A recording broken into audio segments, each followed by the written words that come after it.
뭐 좀 비유가 이상하지만 동계도 이제 자기 집 마당에서 먹고 들어간다는 거 아니에요? 뭐 한국인도 뭐 반도체와 전자장비 게임이다 그러면은 뭐 먹고 들어가는 거죠 일단. 예.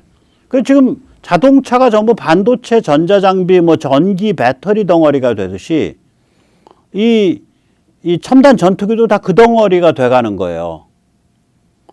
이제 예를 들면요. 최근에 지향성 컨포멀 안테나가 성공했거든요. 이게 왜 중요하냐. 컨포멀이란 얘기는 몸 표면을 따라서 이렇게 딱 붙여갖고 숨긴다는 소리예요. 그러니까 스텔스 몸체 안에 숨는다는 소리죠. 지향성이라는 건 뭐냐면, 우리 편이 있는 방향하고만 통신을 해. 그러니까, 적이 우리 통신을 방해할 수도 없고, 그리고 심지어 통신이 이루어지고 있는지 적이 감지하기도 어려워요. 즉 다시 말하자면 공중에서 우리 편 전투기들끼리 또는 우리 편 OBS와 효과적으로 통신하는데 이게 반드시 필요한 거예요. 지향성 컨포멀 안테나가 스텔스 전투기로서.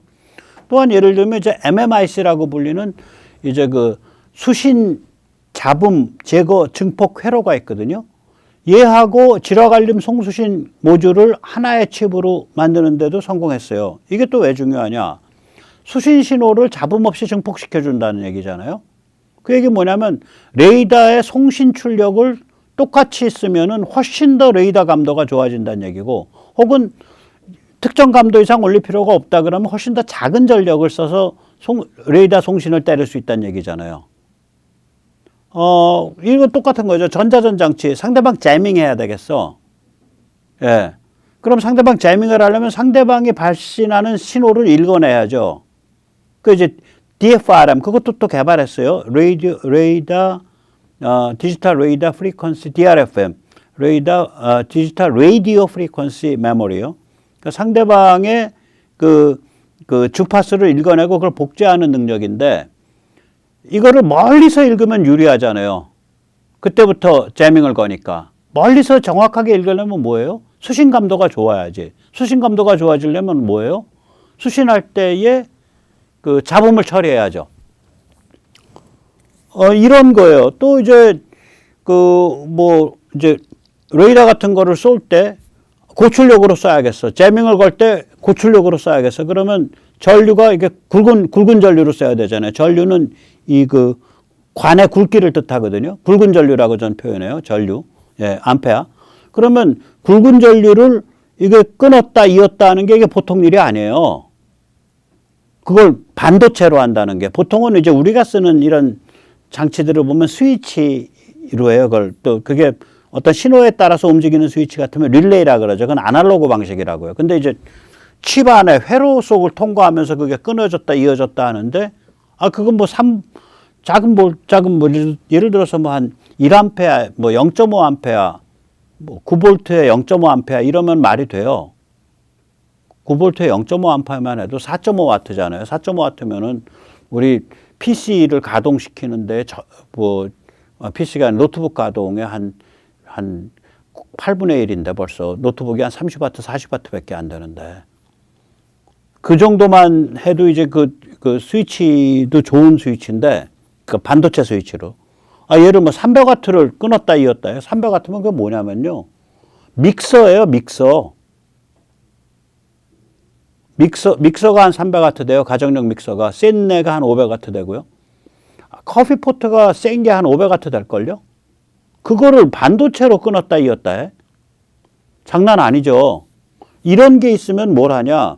에이사 레이더 및 송신 안테나 및 재밍 전파의 출력 파워를 어마무시하게 강화할 수 있죠.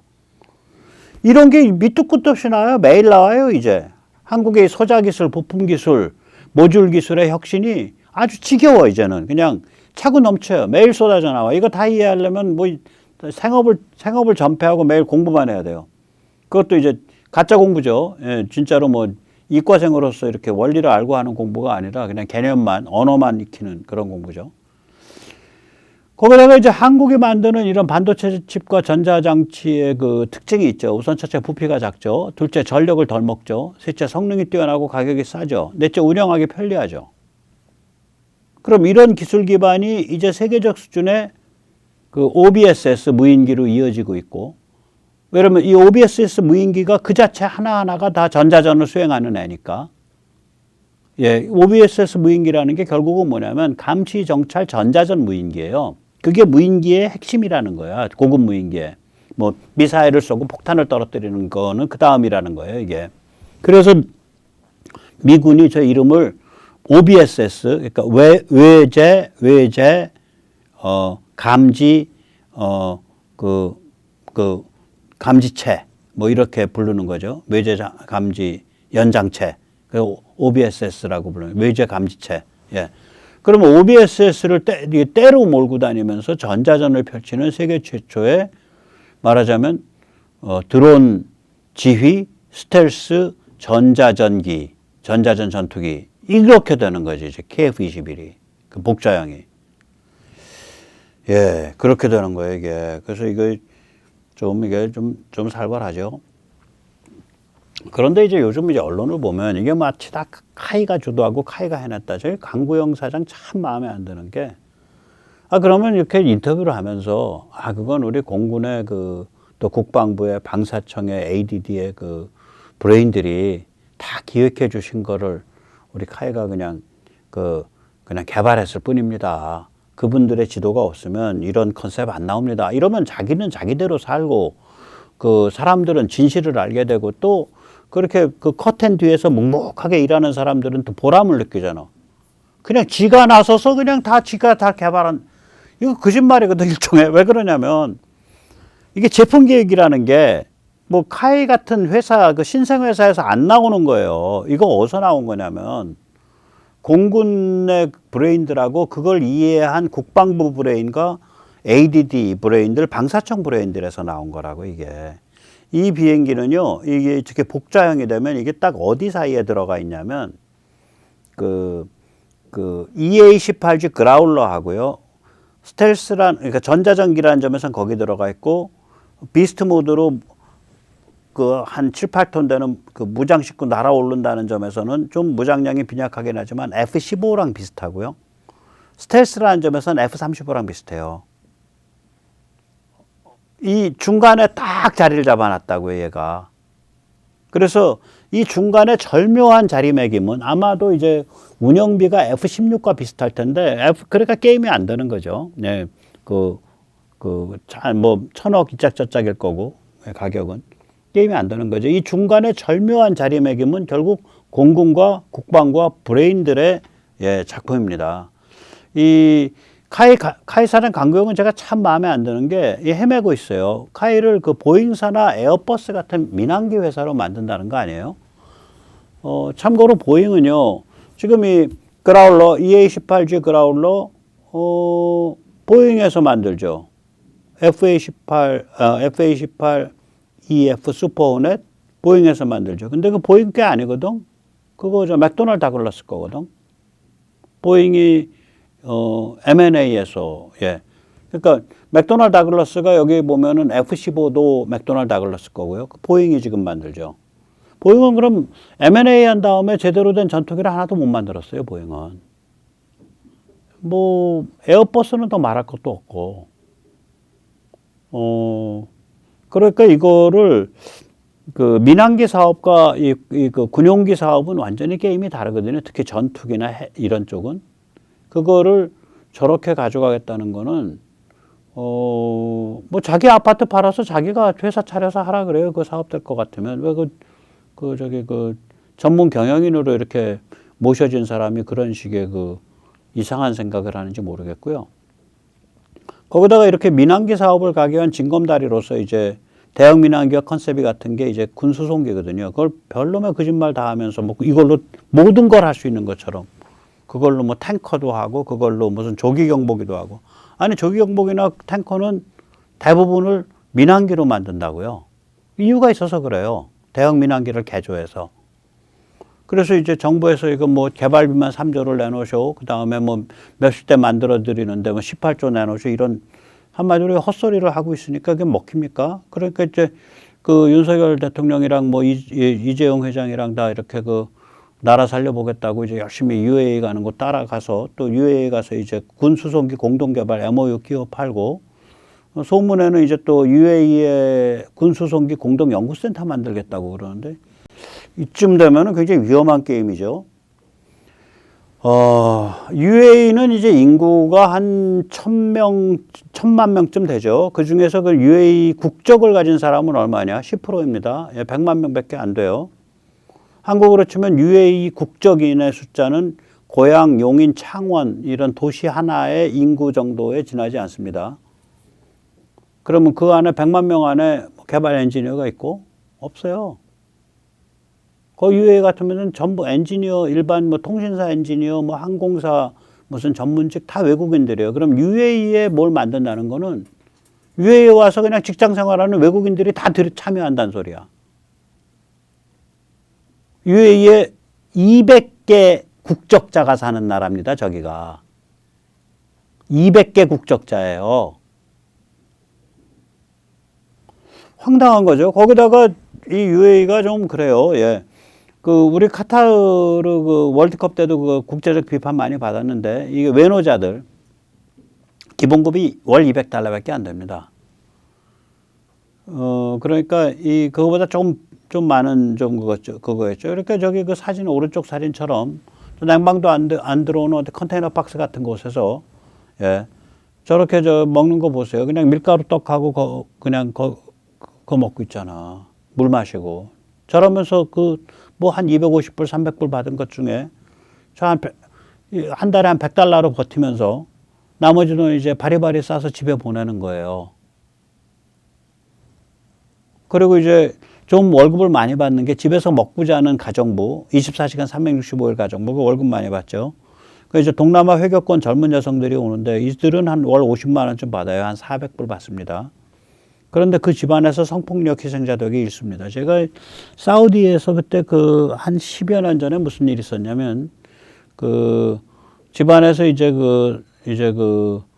뭐 처음에 이제 강간으로 시작을 했겠죠. 그래서 남자 주인한테 이제 몸을 버린 가정부에, 필리핀 가정부인데, 이제 회교 쪽이죠. 예. 그러니까 또 이제 사모님이 또 그걸 이제 못 본 거야, 그 꼴을. 그래서 이제 때리고 이제 학대를 하니까 필리핀 뭐 여자들이라는 게 몸이 얼마나요? 크기가 키 한 155 이러죠. 보통 가늘죠. 사우디에 이런 사람들하고는 뭐 비교가 안 되는데 열을 받아가지고 뚜껑이 열려서 안주인을 죽였어요. 그 가정부가. 그래서 이제 사형 선고를 받은 걸 가지고 이제 아로요 대통령이 사우디 국왕한테 이제 이제 생명을 구해달라고, 예, 형을 낮춰달라고 빈 그런 케이스를 제가 본 적이 있습니다. 실제로 사우디를 제가 한 대여섯 번 가봤는데요. 그러니까 공항 통과할 때 옆에 와서 붙어요. 동남아에서 이제 이런 가정부로 있다가 이제 휴가를 받았는지 이제 일을 끝냈는지 이제 집에 가는 그런. 처음엔 바로 바짝 붙어서 왜 붙나 그랬어. 근데 심사대를 통과한 다음엔 인사도 안 하고 멀리 가버리더라고. 나중에 혼자 생각을 해보니까 공항 통과하면서도 뭔가 짓궂은 그런 단속을 당하는, 짓궂은 그런 행패를 당하는 거예요. 따로 들어와 보라 그래서 뭐 옷 벗겨보고 뭐 이런 거를.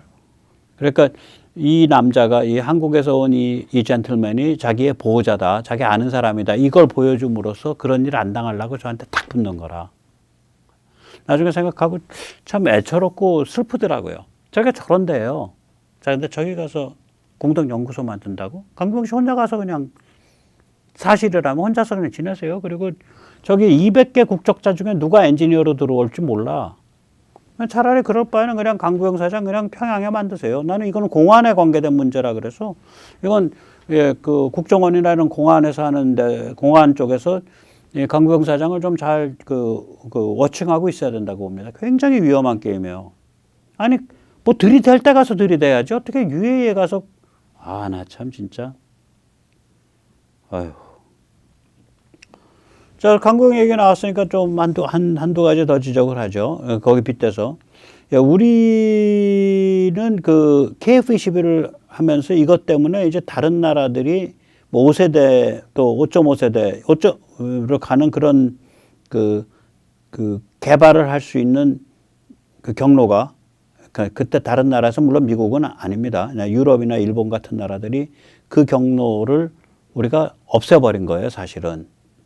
그걸 이제 그 KF-21이 이게 5세대 이상으로 가는 전투기로 가는 길목의 막차가 될 수 있어요. 어쩌면 앞으로 아까 말씀드린 대로 미국 외에는 오직 한국만 5세대 이상 전투기를 만드는 나라가 될 수도 있어요. 다시 말하자면 이제 어떤 나라도 KF-21 때문에 4.5세대에서 출발해서 점진적으로 6세대로 가는 코스를 갈 수 없을 것 같아요. 윈도우가 닫혔어요. KF-21 때문에. KF-21 때문에 열차가 떠나버렸어요. 우선 첫째, 남들에 비해서 시간이 좀 앞섰죠. 영국, 일본, 프랑스가 오늘부터 전력 투구해도 짧게는 5, 6년, 길게는 한 10년 정도, 한 10년 될 거예요. 거긴 일들이 늦으니까. 우리보다 늦습니다. 참고로 이제 6세대의 본질적 특징은 뭐 전자전과 그 OBSS 무인기의 지휘입니다. 그러니까 다시 말하자면 그 감시정찰 전자전을 하는 무인기들을 지휘하는 자기 스스로 또 전자전을 할 수 있는 전투기. 그게 6세대의 본질적 특징이에요. 뭐 여기에다가 이제 더 하나 더 붙인다면 레이저 무기인데 에너지 무기요. 이거는 한편으로는 이제 그 레이저를 얼마나 이제 잘 초점을 맞춰가지고 멀리까지 보낼 수 있냐. 다른 한편으로는 얼마나 그 소모 전력을 위한 발전 용량이 나오냐 엔진에서 그 두 개입니다. 레이저를 초점을 맞춰서 멀리까지 보내는 데 있어서는 한국이 뭐 세계적 수준이에요. 그 엔진은 한미동맹 돈독해서 사서 쓰면 돼요. 즉 다시 말하자면 저 레이저 무기 잠깐 옆으로 치워놓고 나면 6세대 전투기라는 게 뭐야? 그럼 6세대 전투기요? 전자전이에요. 그리고 전자전 능력이 있는 무인 전투기들을 OBSS들을 지휘할 수 있는 능력이에요. 그게 6세대 전투기예요. 그러니까 한마디로 말하면 이제부터는 전투기가 단품이 아니에요. 뭐 지구 저 위쪽으로는 위성, 그 다음에 하늘 저 꼭대기 뭐 한 15,000m, 20,000m 상공으로는 감시정찰기나 AWACS, 그 다음에 바다에선 군함, 땅에서는 탱크, 장갑차 이런 것들과 연동을 하면서 이 전자전을 할 수 있는 감시정찰 무인기, 감시정찰 전자전 무인기, OBSS를 때로 몰고 다니는 이런 거대한 체계예요. 이제 이게 전투기가 단품이 아니라고요, 이제. 그러니까 이건 전투기라고 쓰고 융합통합이라고 읽어야 돼요. 융통합이라고. Fusion and Integration. 따라서 이게 기술과 돈이 있다고 그냥 아무나 할 수 있는 게 아니에요. 기반도 있어야 되고요. 국가적 차원의, 국방부 차원의, 공군 차원의 비전과 각오가 있어야 돼요. 이게 가시밭길이라고요. 이 비전과 각오가 없으면 그래서 좀 꾸물거리다 보면 장벽이 높아져요. 벌써 KF-21 나와서 얘는 4.5세대 상태에서 팔기 시작해서 살림이 돌아가면서 경험을 더 쌓고 더 개발해서 점점 빌드업해서 그 길로 가겠다는 거잖아. 그러면 이제 KF-21은 이걸 링크 올라쓴 거라고요. 그러고 나서 이제 그 고객 기반이 생기고 생산 기반이 되고 또 그런 그 연구 개발이 계속 진행되는 선순환이 이루어지면은 그게 어느 단계에 가면 다음번 주자는 거기를 올라가려고 그러면 절벽이 너무 가팔러. 사대를 걷어차버린 거죠. 그래서 이 게임에 들어와 있는 거거든요. 카이가 근데 뭐 모잉을 하겠습니다. 에어버스를 하겠습니다. 아니 월 $200밖에 못 받는 외노자들이 뭐 수백만이 있는 UAE요. 아까 제가 말씀 안 드렸나? UAE 국적자는 100만이고요. 인도 국적자가 270만이고요. 파키스탄 국적자가 170만이에요.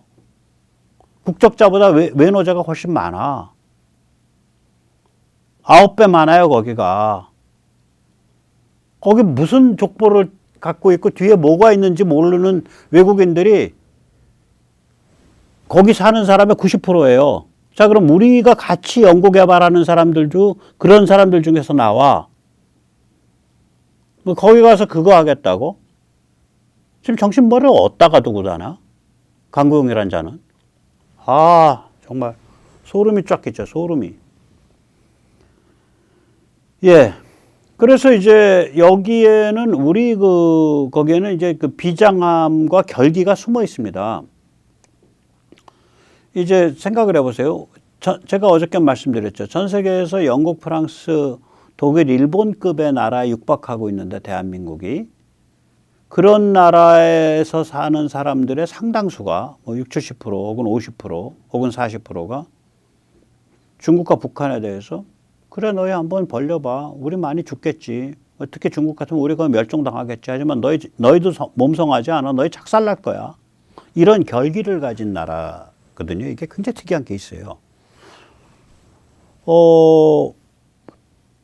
이게 이제 전투기도 좀 비슷해요. 자, 전 세계에서 고성능 저전력 반도체, 칩, 전자장비 누가 제일 잘 만들어? 우리가 거의 꼽혀요.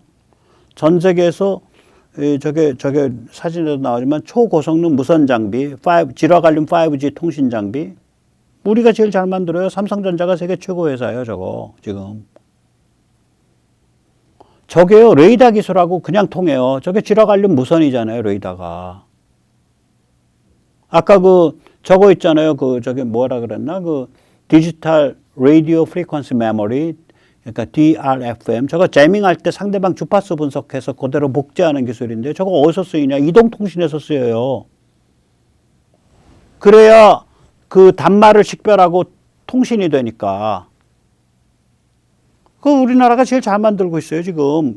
민간 쪽 영역에선. 그걸 이제 군수 쪽으로 특화시키면 돼. 그리고 광범위한 제조업 기반 갖고 있죠. 그게 무슨 복합재로 무슨 몸체를 만든다든지 무슨 자동화를, 파스 자동화를 한다든지. 그러니까 피절릿이, 어셈블리, 스플라이싱 시스템. 그러니까 동체 블락 결합 시스템. 예. 피절릿가 동체고요. 어셈블리가 블락이고요. 스플라이싱이 결합이거든요. 예. 그런 거. 그렇게 해서 0.015, 0.015mm 오차로 결합시킨다나 뭐래나. 이런 거 다 누가 잘 만드냐 이거죠. 제조업 기반이거든, 이거요.